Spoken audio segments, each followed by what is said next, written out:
Почитувани граѓани, големите долгови доведоа до сериозни проблеми во средните и основните училишта, кои се повеќе се усложнуваат.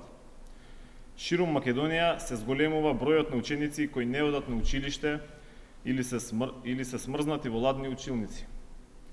Охридските и Струшките училишта немаат ниту струја, ниту нафта за грејење. Учениците или седат дома, или одат со скратени часови и мрзнат во училниците.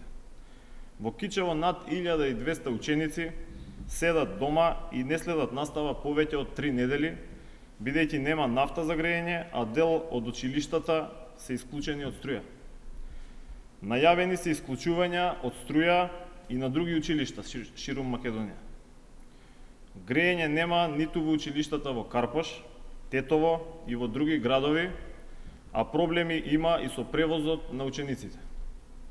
Ладни училници, ладни ходници, ладни тоалети, пешки до училиште по дожд, по ладно, ете во такви услови учат учениците во Република Македонија во 21. век.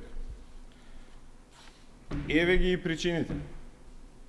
Недостиг на пари кај општините поради недоволниот пренос на средства од државниот буџет. Неодговорен однос на градоначалниците на владеачките партии, кои недомаќински се расфрлаат со парите. Владата буквално им украде една наменска дотација на општините во 2011 година, пари што им се драгоцени на општините.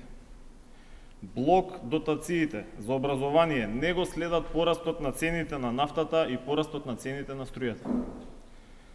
Власта го зголеми бројот на вработени во основните и средните училишта за над 3000 нови партиски кадри, во време кога бројот на учениците се намали за преку 32.000. Ниту еден од градоначалниците на владеачките ВМРО, ДПМН и ДУИ не проговори што ќе превземе за решавање на проблемите.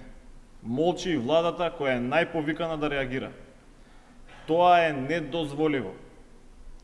Во име на граѓаните, родителите и учениците, СДСМ бара владата и градоначалниците итно да седнат и да најдат решение за катастрофалната состојба. Владата да ги превземе долговите на општините настанати пред 1996 година за експроприација на државното земјиште. Владата на општините итно да им ја исплати наменската дотација што им ја украде во 2011 година.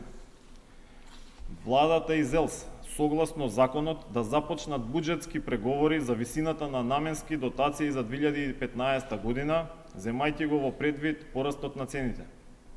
Градоначалниците да предложат измени и дополнувања на општинските буџети за пренамена на средства на буџетите за плаќање на долговите.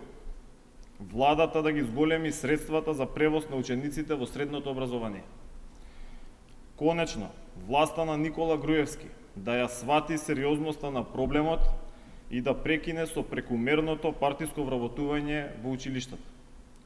Само итно превземање на овие мерки ќе спречат дополнителна ескалација на проблемите.